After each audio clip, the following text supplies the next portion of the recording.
ምንድነው የኑሮውን ውድነት ያመጣው? ምንድነው ዓለም ላይ የሚሰራው ኮንስፒሬሲ? ህሊና ያለው ሰው በወገኖቹ መቃብር ላይ ይጨፍራል ብዬ አላስብም። ካንሰርም ነው ብለውታል። ካንሰር ነው። ስለዚህ ዝም ብለው ዩዝለስ ኢተርስ ነው፣ ጥቅም አልባ ለምግብ ብቻ የተፈጠረ። የሚቀረው ትንሽ 405 ሚሊዮን ህዝብ በቃ በቂ ነው። ስለዚህ እሱን ደግሞ እንደፈለግን እንዳንድ ሰው አንድ ቅርጫት ውስጥ ከተን እንዳንድ ሰው መምራት እንችላለን። ሆን ተብለው የዛን ሀገር መሬት በሰው ሰራሽ አርቲፊሻል ኬሚካል መካን አድርገው እዛ ቦታ ላይ ረሃብ እንዲስፋፋ የማድረግ ሰይጣናዊ ሴራቸው ራሱ ረቋል።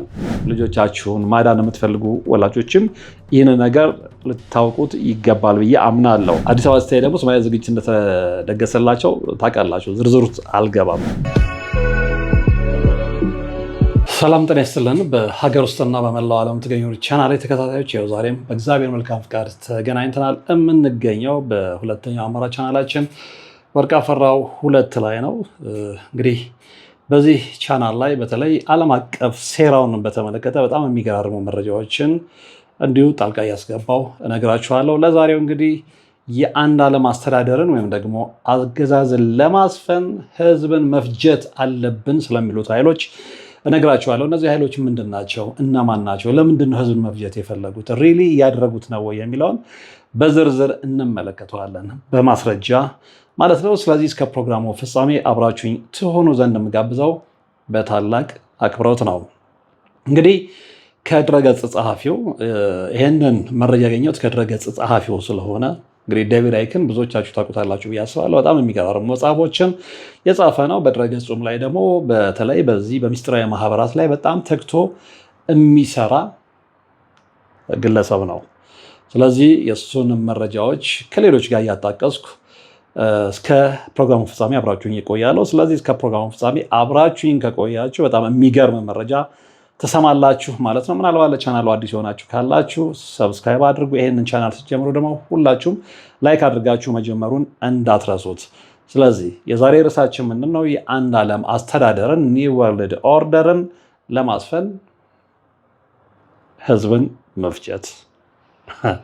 ህዝብን መፍጀት እንደ ቀልድ ተወስዷል። ለነገሩ ያው የጋኔን ዘመን ስለሆነ የሉሲፈር ዘመን ስለሆነ የደም ግብር ከመቼውን ጊዜ በላይ የሚያስፈልግበት ዘመን ስለሆነ በዓለም አቀፍ ደረጃ ብቻ ሳይሆን ሩቅ ሳትሄዱ ምን ሩቅ አስኬዳችሁ እዚሁ ሀገራችን ውስጥ በአርሲ ወገኖቻችን የክርስትና እምነት ተከታዮች ላይ እየተፈጸመ ያለውን ግፍ እየተመለከትን ነው። በዚህ አጋጣሚ እኔም እንደ ሌሎች ኢትዮጵያውያን እንደ ኦርቶዶክስ ተዋሕዶ እምነት ተከታይነቴ ፍትህ ለአርሲ ኦርቶዶክስ ተዋሕዶ እምነት ተከታዮች ላለው።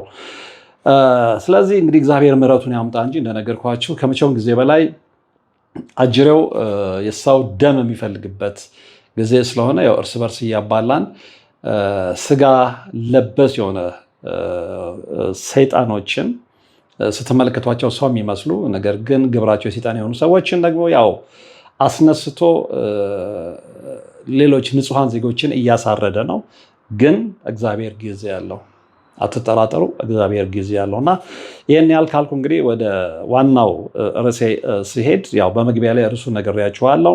ዝርዝር መረጃው ምን ይመስላል የሚለውን አብረን ነው የምንመለከተው። እንግዲህ እርሱን ስትመለከቱ ሊሰማችሁ የሚችለውን ስሜት መገመት አይከብድም። ምክንያቱም ማንም እንግዲህ ህዝብን መፍጀት የሚለው አባባል ወይም አረፍተ ነገር ስሜቱን ሳይረብሸው ይቀራል ብዬ አላስብም። የሆነ ሰው ነው እንግዲህ እንደ ድረገጽ ጸሐፊው ወይም እንደ መጽሐፍም ደራሲው እንደሱ አባባል የሚስጥራዊ ማህበረሰብ አባላት ዓላማና ግብ አንድና አንድ ብቻ ነው። ልብ አድርጉ። ይኸው ምንድነው? የአንድ ዓለም አስተዳደርን ተደጋግሞ በሌሎችም ጸሐፊዎች እንደተገለጸው ኤዋን ወርልድ ገቨርንመንት ወይም ደግሞ የአንድ ዓለም አስተዳደርን ማስፈን ነው። እንግዲህ ህዝብን ብቻ ሳይሆን ለምንድን ነው የአንድ ዓለም ስርዓትን ማስፈን የፈለጉት እነዚህ ሰዎች? ለምንድን ነው ህዝብን መፍጀት የፈለጉት ብለን ስንጠይቅ የምናገኘው መልስ ምንድን ነው? ህዝብን ብቻ ሳይሆን ሀገራትንም ለመቆጣጠር ምቹ እና ምርጡ መንገድ ይሄ ነው ብለው ስለሚያምኑ ነው። ይሄ ማለት ምንድን ነው? እንግዲህ ያን ጊዜ አሁን ያለውን ህዝብ በቢሊዮን የሚቆጠረውን ህዝብ እንደ አንድ ግለሰብ መቆጣጠርና መምራት ቀላል ነው ብለው ነው የሚያስቡት። ያው ብዙዎቻችሁ እንደምታውቁት አሁን ያለው የዓለማችን ህዝብ ቁጥር ከዕለት ወደ ዕለት እየጨመረ ነው። ኢን ቢሊየን ነው። በየጊዜው እየተራባ ነው፣ በየጊዜው እየጨመረ ነው።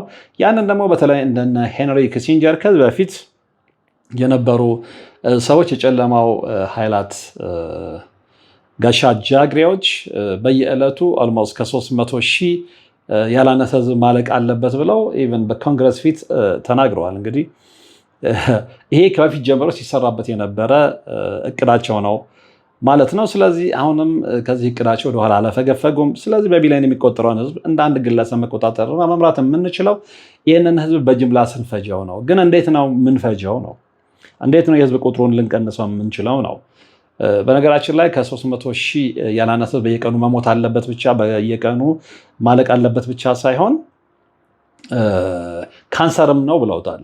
ካንሰር ነው። ስለዚህ ዝም ብለው ዩዝለስ ኢተርስ ነው፣ ጥቅም አልባ ለምግብ ብቻ የተፈጠረ ምግብ ብቻ ሆዱን ብቻ ያስቀደመ ነው። ስለዚህ ጥቅም ስለሌለው የስነ ምህዳሩን ቀውስ ለማረጋጋት ዓለማችን ላይ ያለውን እጥረት ለማስተካከል በቃ ህዝብን መፍጀት አለብን። ስለዚህ እዚህ ሁሉ ህዝብ እዚህ ዓለም ላይ ኖሮ ምንም አይጠቅምም።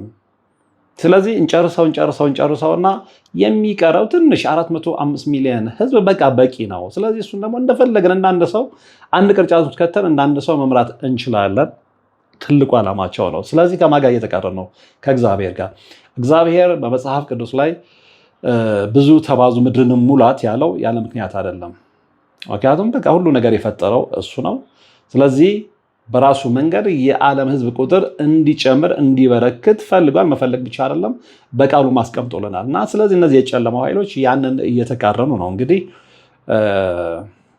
ብዙ ተባዙ ምድርን ሙላት የሚለውን እነሱ በተቃራኒው ምድር ላይ ያለውን ህዝብ ጨርሱ፣ ስለዚህ ጥቂት ሰው ብቻ ይበቃል ብለው የተነሱት ማለት ነው። እና እንግዲህ ይሄ ነገር ምንድን ነው? ከዛ ውጪ ህዝብን እንደ አንድ አድርገው መምራት ብቻ ሳይሆን ሀገራትን ለመቆጣጠር ምቹና ምርጡ መንገድ ነው ብለው ነው የሚያስቡት። ግን በምንድን ነው እንጨርሰው ብለው ሲያስቡ ብዙ ነገሮች መተውላቸዋል። እንግዲህ አሁን ዓለም ላይ ጦርነት ትመለከታላችሁ፣ በሽታ ተስፋፍቷል፣ ድርቅ አለ። ዴሊብሬትሊ በነገራችን ላይ ድርቅ የሚፈጠርባቸው ሀገራት አሉ።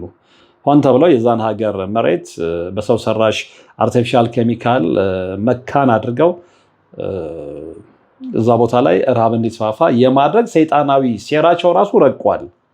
ይህንን በደግሞ ማወቅ መቻል አለብን። ከዛ ውጭ ደግሞ ምናልባት ወደፊት እንነጋገርበታለን ስለ ይሄ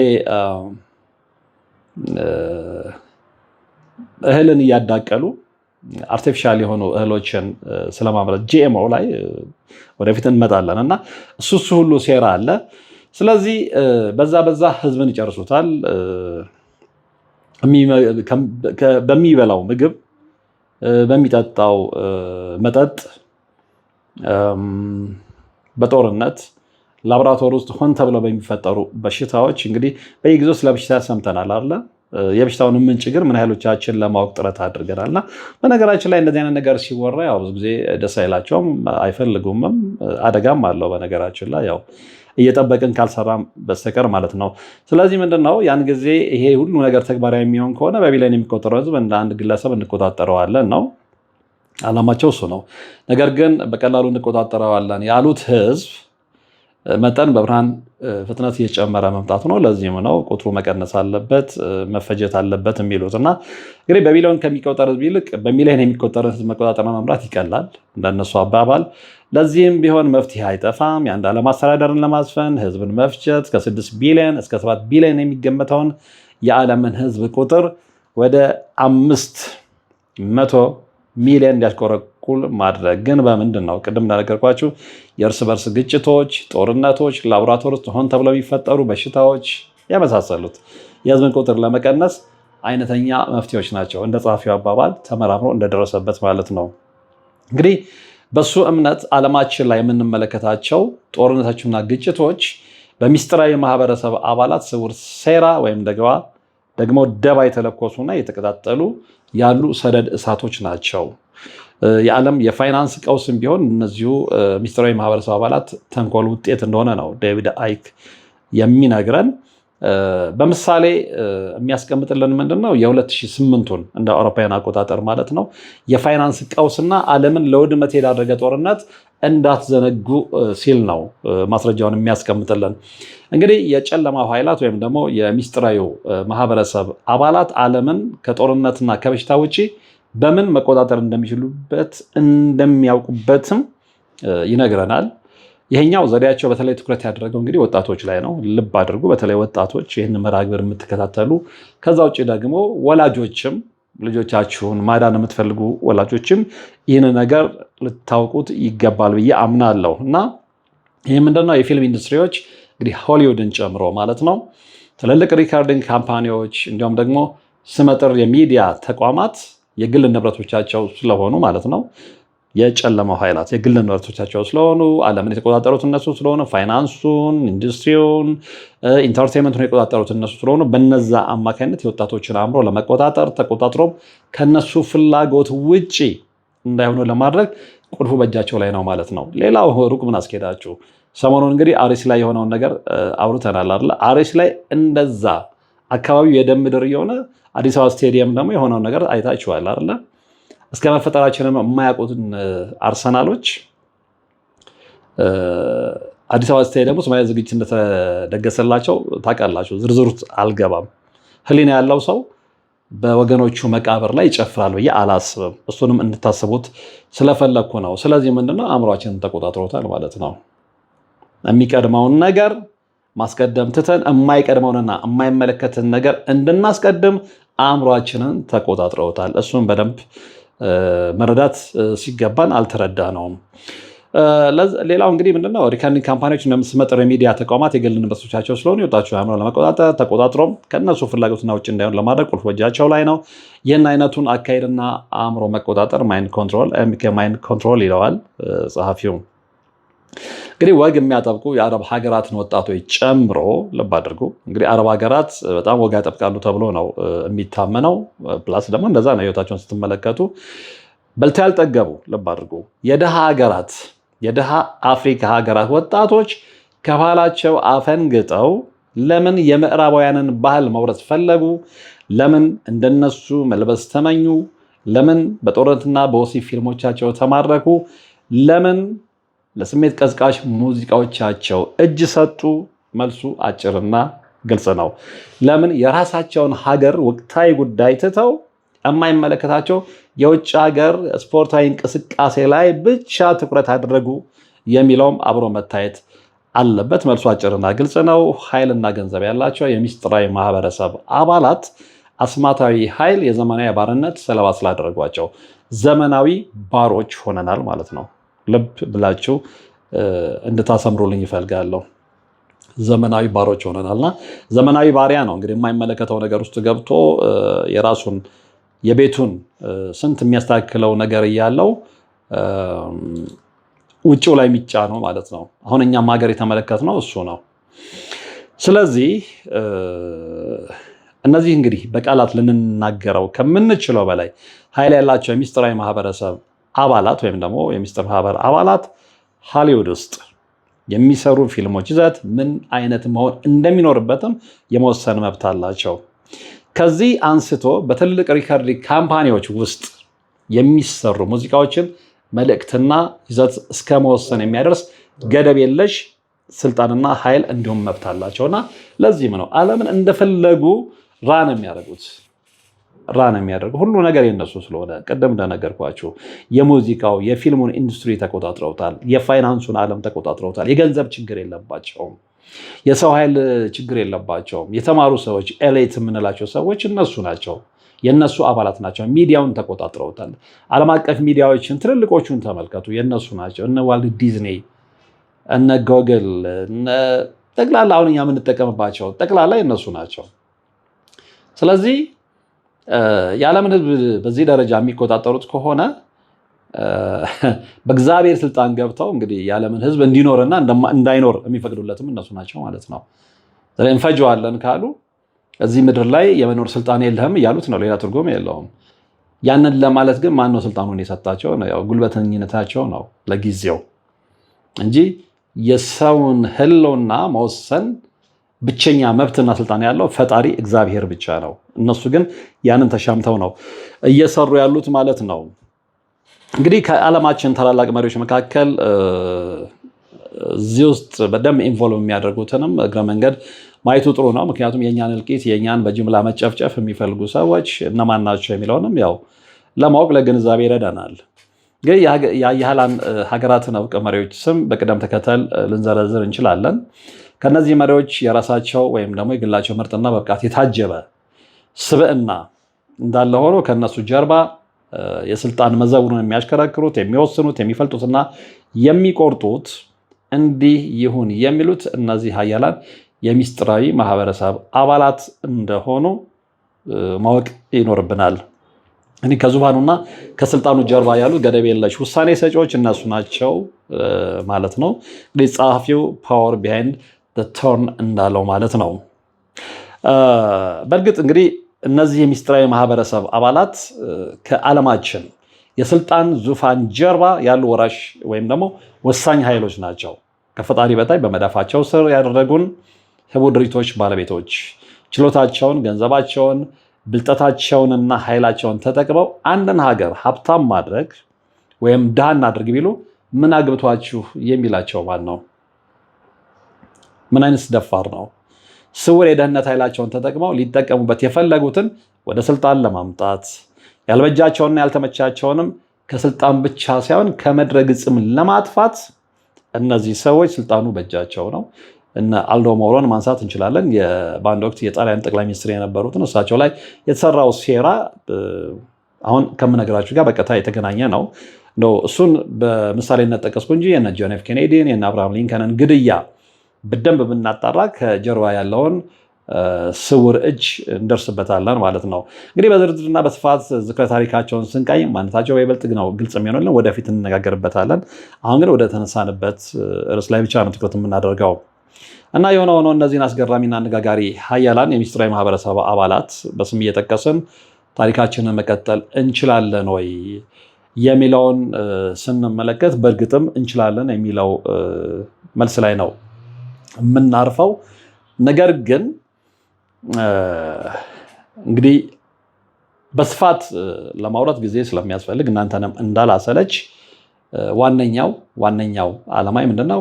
የአንድ ዓለም አስተዳደር ለማስፈን እነዚህ ሰዎች በምን ያህል ደረጃ እንደተዘጋጁ ልነግራችሁ ነው። ዋናው ዛሬ የተነሳሁት በዚህኛው በሁለተኛው ቻናሌ ላይ ማለት ነው። እና እነዚህ ሰዎች ኒው ወርልድ ኦርደርን ወይም ደግሞ እንግዲህ ተግባራዊ እናደርገዋለን የሚሉት የአንድ ዓለም አስተዳደርን ለማስፈን እየሄዱበት ያለውን ርቀት እስከምን ድረስ እንደሆነ እንድትረዱ ነው የፈለጉት። እና የድረስ ነው የሚለው ህዝብን እስከ መፍጀት ድረስ።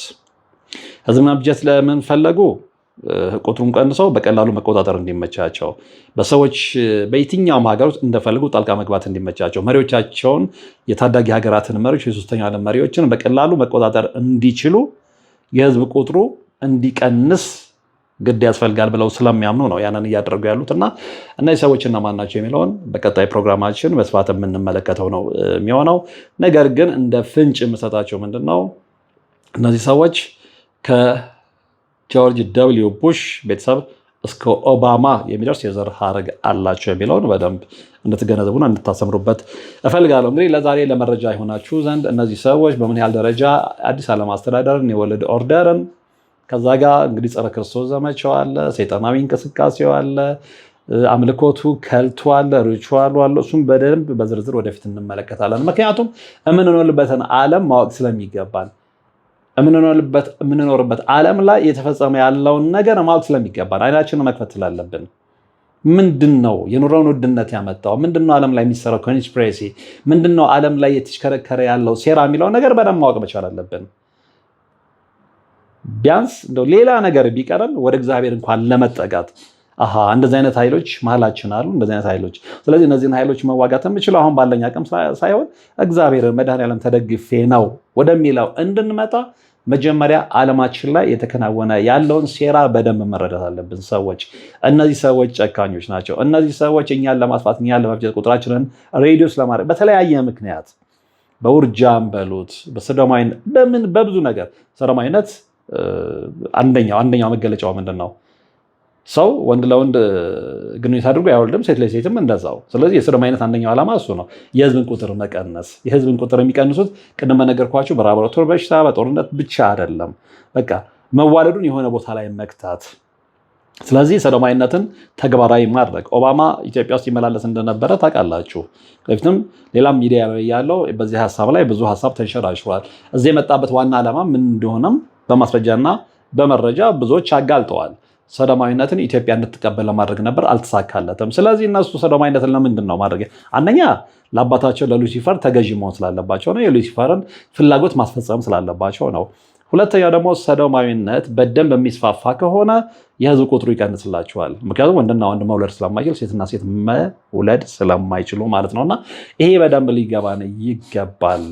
የዓለምን ሴራ እንግለጽ ከተባለ በጣም የሚገራርሙ መዳፍን በአፍ ላይ የሚያስጭኑ በጣም ገራሚ መረጃዎች አሉ። ወደፊት ማድረሳችሁ ነው የሚሆነው። ለዛሬ ግን አብራችሁን ስለነበራችሁ ወደፊት አብራችሁን ስለምትሆኑ ከልብ አመሰግናለሁ። በቀጣይ በሌላ መረጃ እንገናኛለን። እስከዛው ግን በያላችሁበት ሰላም